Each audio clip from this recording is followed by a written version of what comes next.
নমস্কার, আমি পিঙ্কি স্ল্যাব চ্যানেলে সবাইকে স্বাগত জানাই। আজকে আমি বানাবো ক্যারামেল কাপকেক। তার জন্য এখানে চিনি রেখেছি গোটা, আর এখানে রেখেছি আটা, আর এখানে সাদা তেল, আর একটা গুঁড়ো দুধ, 10 টাকা দামের 1 প্যাকেট গুঁড়ো দুধ, আর এখানে চিনি গুঁড়ো করে রেখেছি। প্রথমে আমি ক্যারামেলটা তৈরি করে নেব।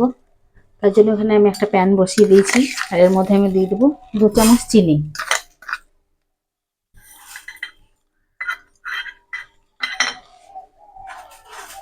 চিনিটা দিয়ে আমি চিনির মধ্যে আর জল দেবো না।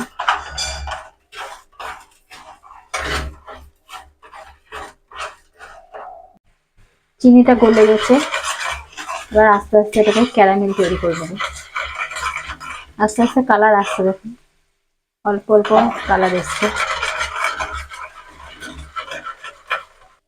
ক্যারামেলটা তৈরি হয়ে গেছে, কত সুন্দর কালার চলে এসছে দেখুন। এবার আমি আঁচটা বন্ধ করে দেবো।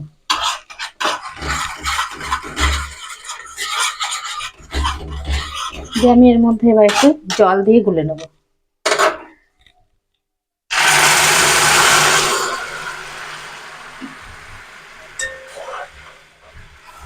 এবার যে ক্যারামেলটা চটচটে হয়ে আছে এটাকে গলিয়ে নেব।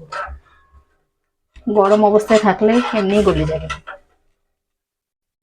ক্যারামেলটা পুরো জলের সাথে গুলে গেছে, এবার একটা ঠান্ডা হতে ছেড়ে দেবো। ক্যারামেলটা যতক্ষণ ঠান্ডা হচ্ছে ততক্ষণ আমি কেকের ব্যাটারটা করে নেব। এখানে আমি আটা দিয়ে দেবো 1 বাটি। আটা চিনি আমি সবকেই চেলে নেবো একটু করে। আটার মধ্যে আমি দিয়ে দেবো ছোট চামচের 1/2 চামচ বেকিং সোডা,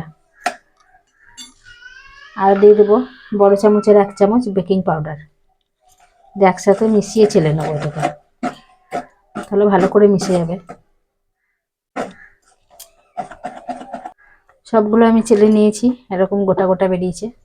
এবার আমি চিনিটা দিয়ে দেবো, চিনি গুঁড়োটাকেও আমি ছাঁকনায় ছেঁকে দেবো,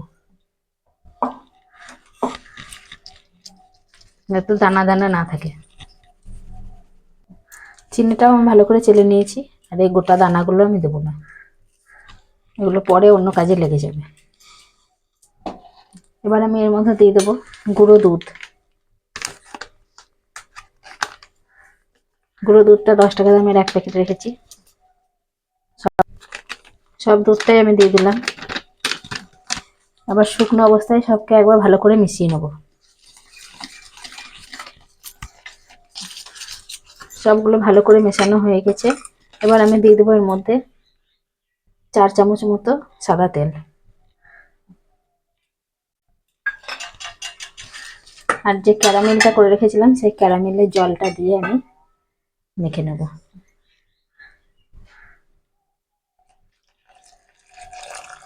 ক্যারামেলটা আমি পুরোটাই দিয়ে দিলাম।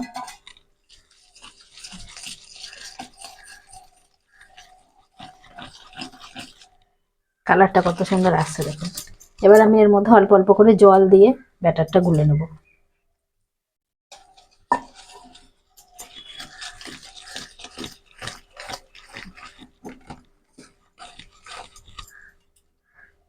আর যতক্ষণ এদিকে আমি ব্যাটারটা তৈরি করছি ততক্ষণ আমি একটা কড়াইয়ে বালি বসিয়ে দিলাম। বালিটা বসিয়ে দিয়ে আমি ব্যাটারটা গুলে নেব ভালো করে। আমি এটা হাতে করে ব্যাটারটা তৈরি করছি, আপনারা চাইলে মিক্সারেও করতে পারেন। আরও একটু জল দেবো। দিয়ে বালিটা বসিয়ে দিলাম গরম হতে, কারণ বালিটা গরম হতে টাইম লাগবে। 10 মিনিট আমি ফুল আঁচে বসিয়ে রাখবো। কেকের ব্যাটারটা রেডি হয়ে গেছে, এরকম ঘন করেছি। এটাকে আমি 4-5 মিনিট ভালো করে ফেটিয়ে নিয়েছি। এবার আমি বাটিগুলো রেডি করে নেব। আমি কেক বানানোর জন্য এরকম বাটি নিয়ে নিয়েছি ছোট ছোট, আর এরকম চায়ের কাপও নিয়েছি। প্রথমে বাটিগুলোকে রেডি করে নেব। সাদা তেল দিয়ে দেবো সব বাটিতে।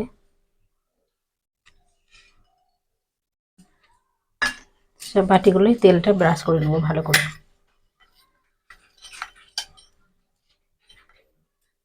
চার সাইডে ভালো করে লাগিয়ে নেব তেলটা। সব বাটিগুলোই তেল ব্রাশ করা হয়ে গেছে। এবার আমি শুকনো আটা অল্প অল্প করে ছড়িয়ে দেবো বাটিগুলোর মধ্যে। শুকনো আটাটা এই সময় একটু বেশি লাগবে। এরকম করে আমি নেব, দিয়ে হাতে করে বাটিটাকে তলা দিক থেকে একটু ঠুকে ঠুকে বাটিটাই লাগিয়ে নেব চারিদিকে। হাতে করে লাগালে হবে না, ময়দাগুলো আটাগুলো এরকম করে আটাগুলো সব গোটা বাটিটাই লাগিয়ে নেব। সব কটা বাটিতে একই রকম করে নেবো আমি। সব বাটিগুলো আমার রেডি হয়ে গেছে, তেল আর আটা মাখানো হয়ে গেছে সবতে। এবার আমি ব্যাটারটাকে আর একবার ফাটিয়ে নেব।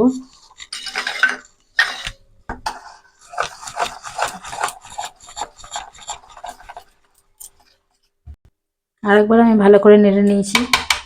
এবার আমি একে একে বাটিগুলোর মধ্যে দিয়ে দেবো।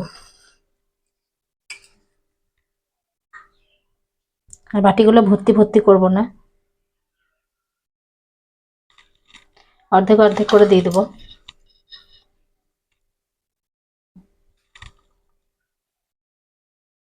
আমার বাটিগুলোই দিয়ে দিয়েছি, 3টে বাটিতে দিয়েছি, 4টে বাটি রেডি করেছিলাম। আর দিয়ে দেবো যে চায়ের কাপগুলো নিয়েছিলাম সেই কাপের মধ্যে।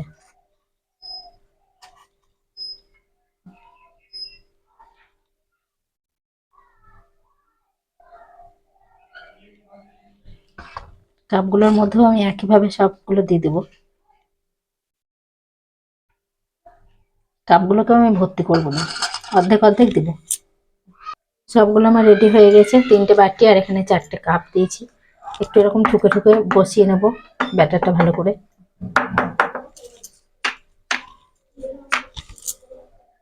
আমি এই থালাটার মধ্যে কেকটা বানাবো, তাই থালাটার মধ্যে বাটিগুলোকে সমান করে বসিয়ে নেব।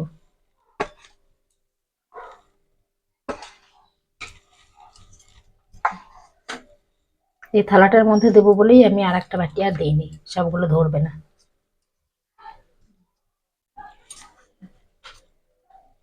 বালিটা যেহেতু গরম হয়ে গেছে, এবার আমি বসিয়ে দেবো কেকটা। এখানে বালিটা গরম হয়ে গেছে, বালিটাকে আমি একটু সমান করে দিয়ে দেবো।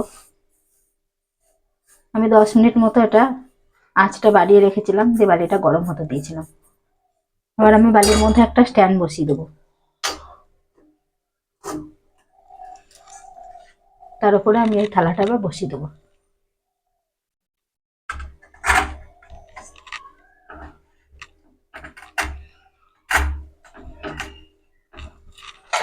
এবার আমি ভালো করে ঢাকা দিয়ে দেবো। আর ঢাকাটার মধ্যে যে ফুটোটা আছে, এখানে আমি একটা কাগজ দিয়ে দেবো। এই ছোট্ট যে ফুটোটা আছে তার মধ্যে আমি একটা কাগজকে ভাঁজ করে এরকম করে দিয়ে মুখটা বন্ধ করে দেবো। দিয়ে আমি আঁচটা বাড়িয়ে 15 মিনিট ব্রেক করে নেবো কেকটাকে। 15 মিনিট পর ফিরে আসছি। 15 মিনিট মতো আমি বসিয়ে রেখেছিলাম, এবার আমি একবার ঢাকা খুলে দেখবো কেমন হয়েছে। অনেকটাই ফুলে গেছে, দেখুন কত সুন্দর কালারটাও এসছে। আরও আমি 10 মিনিট মতো ঢাকা দিয়ে এটাকে ব্রেক হতে দেবো। হাফ কাপ করে দিয়েছিলাম, 1 কাপ করে হয়ে গেছে। আরও কিছুক্ষণ হবে, আবার আমি 15 মিনিট পর ফিরে আসছি। আরও 15 মিনিট হয়ে গেছে, এবার আমি কেকটা খুলে দেখবো। আর কারেন্টটা চলে গেছে, যার জন্য একটু আলোটা কম পড়ছে। কেকটা কত সুন্দর ফুলে গেছে দেখুন। এবার আমি একটা টুথপিক দিয়ে দেখবো।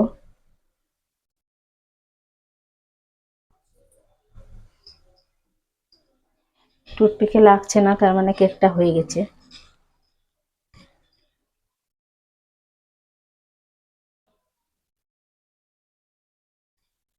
সুন্দরভাবে উঠে পড়ছে।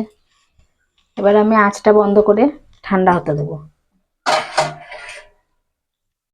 একটু ঢাকা দিয়ে রেখে দেবো, দিয়ে ঠান্ডা হতে দেবো। কেকটা আমি ঠান্ডা করে নিয়েছি, একটা আমি এবার খুলে দেখাচ্ছি কেমন হয়েছে।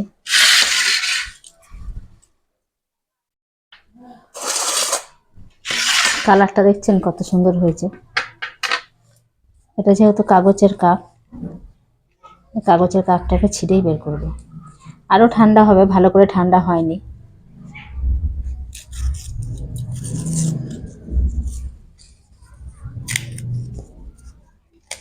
কত সুন্দর হয়েছে দেখুন, কাপের মধ্যে লাগেনি।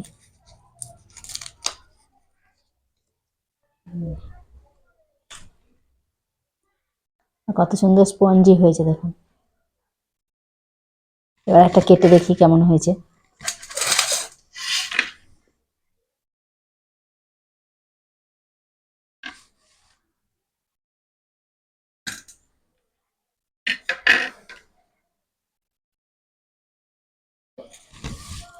ভিতরটাও কত সুন্দর জালি জালি মতো হয়েছে, আর কতটা স্পঞ্জি হয়েছে দেখুন। আর খুব সুন্দর একটা সেন্টও বেরিয়েছে। আমার এই ভিডিওগুলো ভালো লাগলে একটু লাইক শেয়ার কমেন্ট করবেন, আর চ্যানেলটাকে সাবস্ক্রাইব করবেন। আর ক্যারামেলের কালারটা কত সুন্দর এসেছে দেখুন। বাকিগুলোকে ফ্রিজে রেখে আমি ঠান্ডা করে নেব, পরে সবগুলোকে বের করব। এখন একটাই কেটে দেখালাম, দেখেই বুঝতে পারছেন কতটা সফট হয়েছে।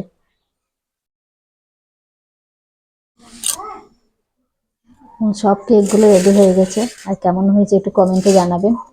আর বাড়িতে একবার বানিয়ে খেয়ে দেখবেন কেমন লাগছে এরকম করে বানিয়ে। কালারটা যেমন সুন্দর হয়েছে, এরকম করে কেক বানালে খেতেও খুব সুন্দর লাগে।